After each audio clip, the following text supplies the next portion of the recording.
¿Te gustan los testimonios? Pues te invito a ver este video hasta el final porque el día de hoy te traigo un testimonio de un cristiano que está súper interesante. Empiezo a descubrir, que no solamente bautizaban de niños, sino que bautizaban para regenerar. O sea, que no es el momento en que vos levantás la mano en el que sos regenerado y salvado y perdonado, sino que es en el momento del bautismo, que el bautismo era para regeneración, que era para perdonar pecados, que era para el sello del Espíritu Santo, para morada del Espíritu Santo. Un montón de cosas muy ajenas a la teología evangélica. No tanto tal vez a la reformada, pero sí a la evangélica. Empiezo a descubrir la Eucaristía, empiezo a descubrir la autoridad de Roma sobre las otras iglesias, la primacía de Pedro, un montón de cosas que realmente me empezaron a llamar la atención y empiezo a sentir la necesidad de dejar de lado los libros protestantes para tratar de buscar a los padres de la iglesia temáticamente, es decir, a ver si encontraba algo que me dijera, ¿qué creían los padres de la iglesia sobre el bautismo? ¿Qué creían los padres de la iglesia sobre, la venida de Cristo? ¿Qué creían los padres de la iglesia sobre el celibato? Y encontré varios libros, mayormente compuestos por ex protestantes o evangélicos, que sin hacerse católicos, habían llegado a los padres de la iglesia y se habían quedado ahí como una especie de limbo teológico en donde ni se hacían católicos ni se hacían protestantes, pero ellos empezaban a defender en sus libros que no existía sola fide, que existía la creencia en la necesidad de las obras para confirmar la veracidad de una salvación, que decían que no había sola escritura, que era necesaria la tradición apostólica, que hablaban del canon de la iglesia como el canon que incluye los deuterocanónicos, la Biblia católica, digamos, y no la Biblia mutilada que tienen los protestantes. Y yo no terminaba de entender, y decía, ¿cómo puede ser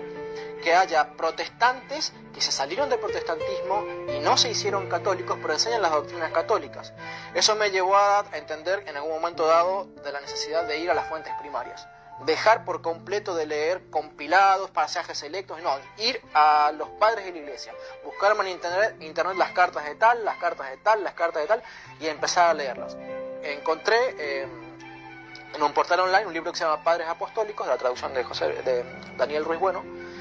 que contiene todos los escritos o los más reconocidos de los escritos del siglo I y la primera mitad del siglo II. Discípulos directos de los apóstoles en su gran mayoría, casi todos ellos fueron obispos puestos por los apóstoles, incluso hasta papas tenemos ahí en ese libro, y los que fueron los discípulos de los apóstoles, hasta la segunda generación. Y cuando leo en ese libro me encuentro con que solamente en ese libro el 80% de las doctrinas de la Iglesia Católica estaban enseñadas ahí. Imagínate mi sorpresa, porque los padres de la iglesia ya me habían mostrado que había algo que no me habían enseñado los protestantes. Imagínate mi sorpresa cuando al leer las fuentes primarias descubro las doctrinas de la Iglesia Católica en ese libro, en el siglo I, cuando yo pensaba que en el siglo tanto se inventó el papado, en el siglo tanto la Eucaristía, en el concilio de tanto inventaron tal cosa, en el concilio de tal otro, y ver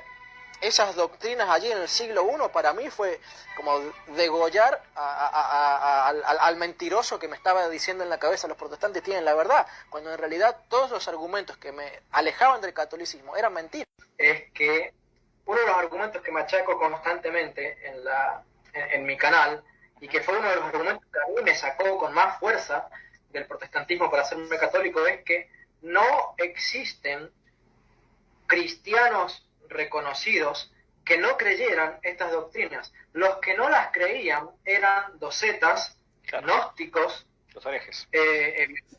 encratitas y otras religiones que los mismos protestantes tienen por herejes. Lo que no sabe es que esos herejes enseñan las mismas, digámoslo así, las mismas no creencias, o niegan las mismas cosas de la creencia católica que niegan los protestantes hoy. O sea, la Iglesia Católica siempre tuvo quienes rechazaron la autoridad apostólica, la autoridad el bautismo de infantes, el bautismo para regeneración, siempre encontró quienes rechazaron la intercesión de los santos, siempre los hubo, pero no eran cristianos, no pertenecían a las iglesias fundadas por los apóstoles y sus discípulos, eran grupos disidentes que tenían una teología gnóstica. Entonces, eso siempre está, padre, siempre hubo en el primer siglo personas que negaron las mismas cosas que niegan los evangélicos, y por eso yo dije, yo no puedo seguir siendo evangélico. Y recuerda que si te gustó este video, no olvides darle me gusta, pero sobre todo, seguirme para que puedas comentar en mis videos y podamos seguir aprendiendo juntos. Saludos y hasta la próxima.